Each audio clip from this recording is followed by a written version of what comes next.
নমস্কার বন্ধুরা, আপনাদের রিমি কিচেন চ্যানেলে স্বাগত। আজকে আমি আপনাদেরকে পুলি পিঠের একটি রেসিপি শেয়ার করব। চলুন তাহলে আমার এই রেসিপিটি দেখে নেওয়া যাক। প্রথমে আমি নারকেলের পুরটাকে তৈরি করে নেব। তার জন্য এখানে আমি 3খানা নারকেল আগের থেকে কুড়ে রেখে দিয়েছি, আর এখানে খেজুরের পাটালি নিয়ে নিয়েছি, আর একটি ভারী কিছুর সাহায্যে টুকরো টুকরো করে নেব। পুরটাকে তৈরি করার জন্য এখানে একটা কড়াই বসিয়ে দিয়েছি। এই কড়াইয়ের মধ্যে এবার আমি টুকরো টুকরো করে রাখা গুড়গুলোকে দিয়ে দেব। গুড়টাকে টুকরো করে আমি কড়াইতে দিয়ে দিয়েছি। এবার এর মধ্যে দিয়ে দেবো আমি সামান্য জল।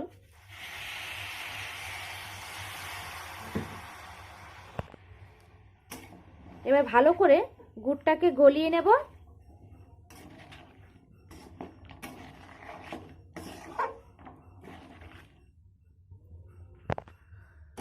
গুড়টা আমার এইভাবে আস্তে আস্তে দেখতে পাচ্ছ গলে যাচ্ছে।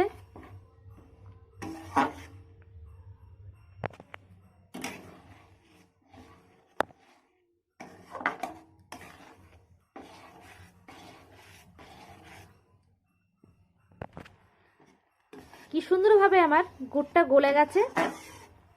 এবার আমি নারকেলের কোড়াগুলো দিয়ে দেব।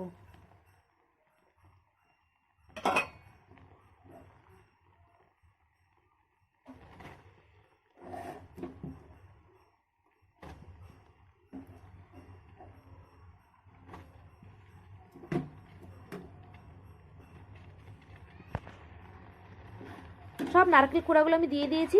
এবার খুন্তির সাহায্যে ভালো করে নারকেল কোড়ার সঙ্গে মিশিয়ে নেব।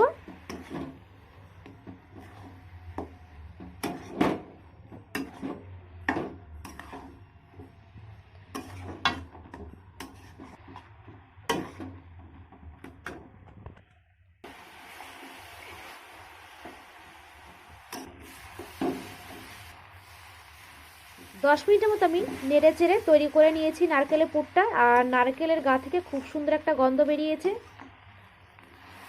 এতে করে বোঝা যাচ্ছে আমার নারকেলের পুরটা তৈরি হয়ে গেছে। এবার আমি একটি পাত্রে নামিয়ে নিচ্ছি। আমি এই বাটি মাপ করে 3 বাটি চালের গুঁড়ো নিয়ে নেব।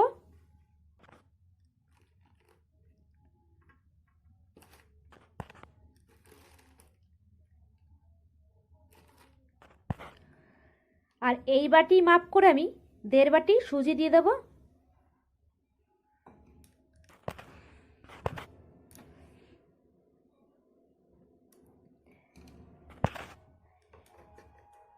এবার এর মধ্যে স্বাদ অনুযায়ী লবণ ব্যবহার করব।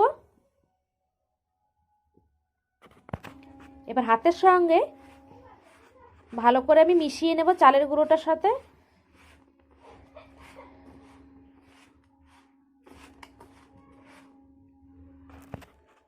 আমার মেশানো হয়ে গেছে।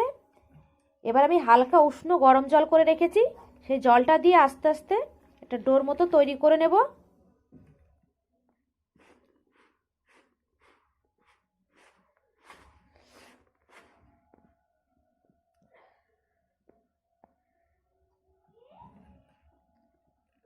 অল্প অল্প জল দিয়ে ডোটাকে তৈরি করে নিতে হবে।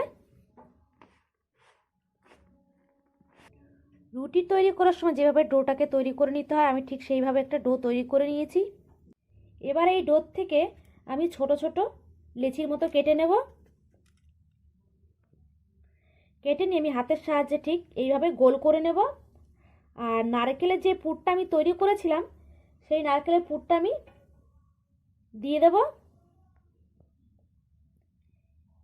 দিয়ে ঠিক হাতের সাহায্যে এইভাবে মুখটাকে চেপে চেপে বন্ধ করে দেব। এভাবে আমি প্রত্যেকটা পুলি তৈরি করে নেব। আমি আর একটা তৈরি করে দেখাচ্ছি।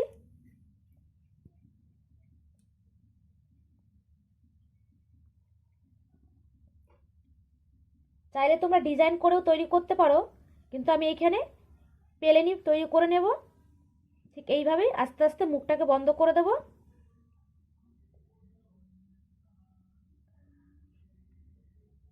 এইভাবেই বাকিগুলোকেও আমি তৈরি করে নেব। পুলিগুলো আমার সব তৈরি করা হয়ে গেছে, আর বাকি পুলিগুলো আমি অন্য একটি পাত্রে রেখে দিয়েছি। এখানে আমি 4 কেজি দুধ বসিয়েছি। দুধটাকে এবার আমি ভালো করে জাল দিয়ে নেব। যেহেতু আমার পুলির পরিমাণটা বেশি, তাই আমি এখানে দুধের পরিমাণটা বেশি নিয়েছি। আর এখানে আমি পাটালি গুড় নিয়ে নিয়েছি। যে যেরকম মিষ্টি খেতে পছন্দ করো সে সেরকম মিষ্টি ব্যবহার করে নেবে। এবার একটি ছুরির সাহায্যে আমি এইভাবে টুকরো টুকরো করে নিচ্ছি।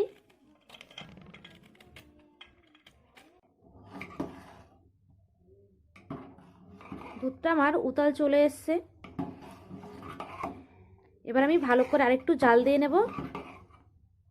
দুধের মধ্যে দিয়ে দেবো আমি এলাচ। আর এখানে আমি 5 টুকরো এলাচ নিয়ে নিয়েছি। এলাচটাকে আমি এভাবে ফাটিয়ে দিয়েছি। এলাচটা দেওয়ার পরে এই দুধের মধ্যে এবার আমি পুলিগুলোকে এক এক করে দিয়ে দেবো।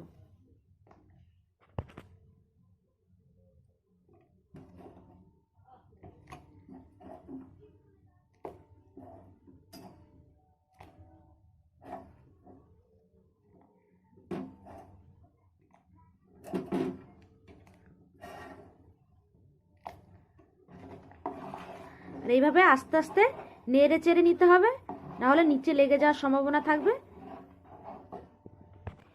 এবার এই বাকি পুলিগুলোকে আমি দিয়ে দেব।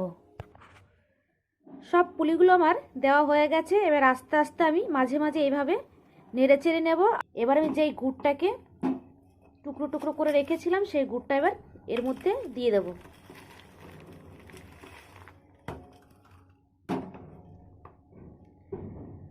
আর যে যেরকম মিষ্টি খেতে ভালোবাসো সে সেরকম এখানে মিষ্টি ব্যবহার করে নেবে। এবার আস্তে আস্তে এইভাবে নেড়ে চেড়ে আমি তৈরি করে নেব। এবার আমি স্বাদের জন্য সামান্য পরিমাণে একটু লবণ ব্যবহার করব, তাহলে স্বাদটা একটু বেড়ে যাবে।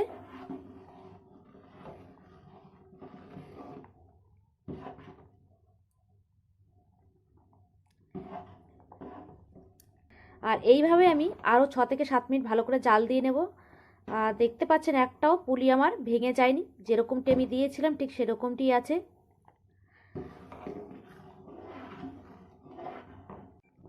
ছ থেকে 7 মিনিট আমি ভালো করে জাল দিয়ে নিয়েছি। আর দেখতেই পাচ্ছেন আমার পুলিটা কি সুন্দর গাঢ় হয়ে গেছে। আর আমার এই রেসিপিটি এবার কমপ্লিট হয়ে গেছে। আর বন্ধুরা, যদি আপনাদের এই রেসিপিটি ভালো লেগে থাকে তবে লাইক কমেন্ট শেয়ার করবেন। আর নতুন নতুন রেসিপি পেতে অবশ্যই সাবস্ক্রাইব করে দেবেন।